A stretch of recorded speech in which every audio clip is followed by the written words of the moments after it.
Seguimos entonces con el tema sexto, que ya hemos dicho nos va a ocupar en primer lugar la teología natural o teodicea, para concluir ya con la filosofía de la religión. Pero ahora estamos en la teodicea o teología natural. Y decíamos que antes de saber cómo es Dios, cuál es la naturaleza de Dios, tenemos que saber si Dios existe. Y eso es lo que estamos ahora razonando. Decíamos, para saber si existe Dios, hay pruebas metafísicas y pruebas morales. Las que nos dan más evidencia racional son las metafísicas. Las morales nos dan convencimiento, pero de orden precisamente moral, que no es tan fuerte, aunque juntas son concluyentes. Sin embargo, solas las pruebas morales no son tan convincentes como las metafísicas.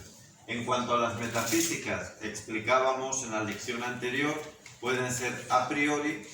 Una de ellas, la más conocida, es el argumento ontológico de San Anselmo de Canterbury en el siglo XI-XII. Y ahora vamos, en esta lección segunda de este tema sexto, vamos a hacer una introducción a las 5 vías de Santo Tomás, que son las más famosas pruebas metafísicas a posteriori que tenemos en la filosofía. Digo que voy a hacer ahora una pequeña introducción para la siguiente lección entrar más a fondo en la estructura de estas 5 vías. Santo Tomás de Aquino, que ya sabemos, pues vive en el siglo XIII y que hereda, como ustedes ya conocen, hereda la mejor tradición filosófica, porque precisamente en esa época es donde se vuelve a recuperar a Aristóteles, a Platón, aunque es verdad que llegan traducciones de Aristóteles y de Platón, sobre todo Aristóteles, pues digamos, como dice el dicho, ¿no? El traductor es un traidor. Pues en este caso es evidente, porque el traductor árabe plasma en la traducción de Aristóteles la filosofía árabe, que es por naturaleza dualista. Entre otras cosas, plantea el principio de la doble verdad, que sobre la misma cosa se puede decir una cosa y otra distinta, y ambas cosas hay que aceptarlas. Santo Tomás se da cuenta de la traición de esas traducciones árabes de Aristóteles y traduce correctamente a Aristóteles y nos hace una transmisión de la filosofía aristotélica auténtica y además mejorada, porque aporta todo el saber filosófico y teológico, pues, del cristianismo. Con lo cual llegamos al culmen de la filosofía, porque Santo Tomás también se basa en San Agustín y en otros grandes maestros de corriente platónica, con lo cual hay una síntesis que, como les digo, pues todavía no se ha superado. No quiero decir que después de Santo Tomás no se haya dicho nada también, nada bueno, nada inteligente, claro que sí, mucho, muchísimo, pero nadie ha llegado a la síntesis de Santo Tomás.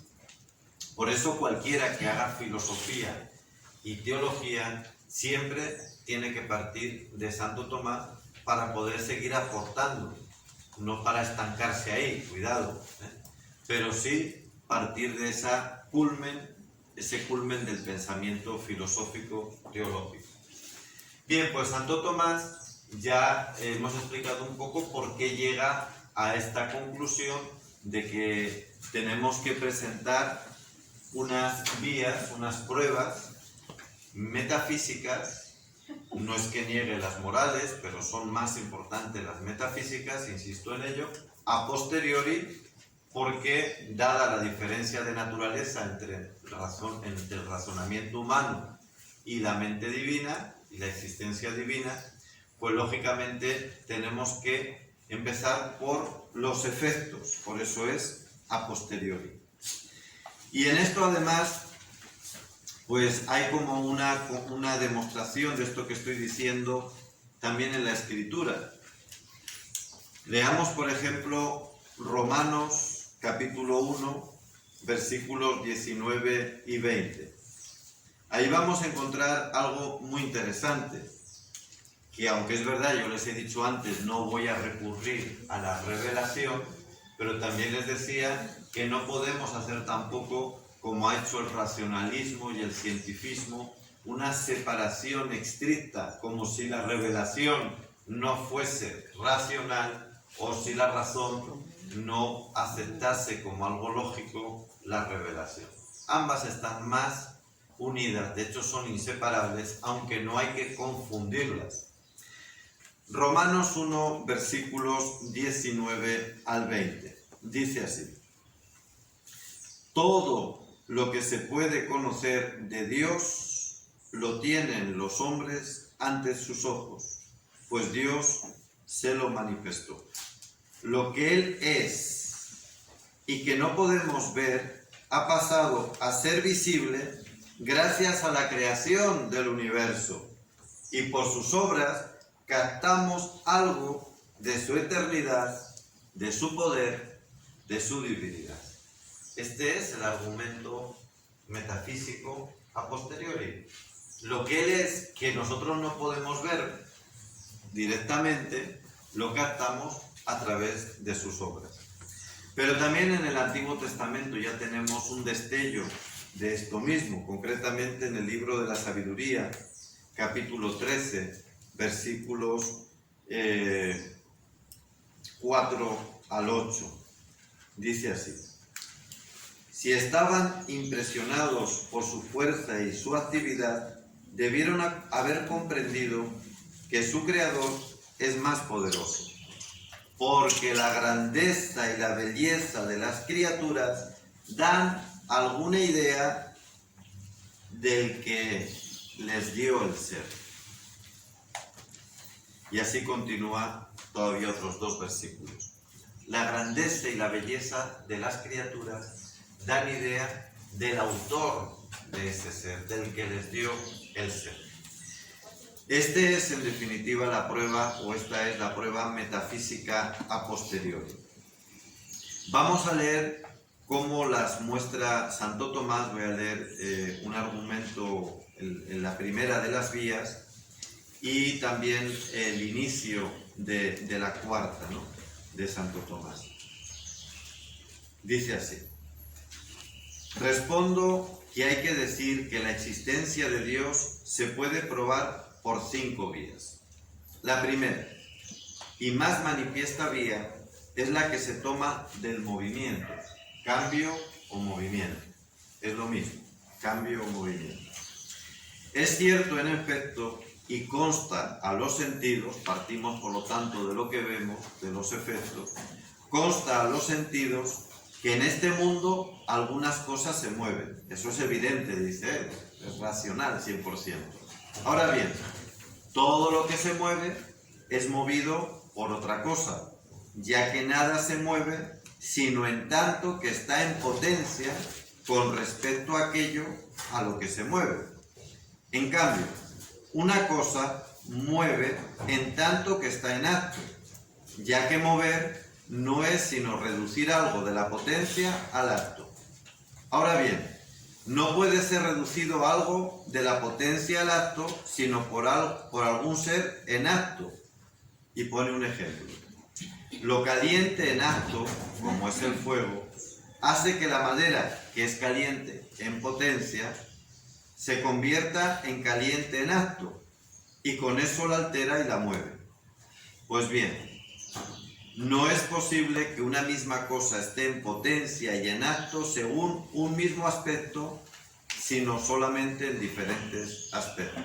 Por ejemplo, lo que es caliente en acto no puede ser a la vez caliente en potencia, sino frío en potencia. Por tanto, es imposible que en cuanto a lo mismo y de la misma manera algo sea motor y movido, o sea, que se mueva a sí mismo.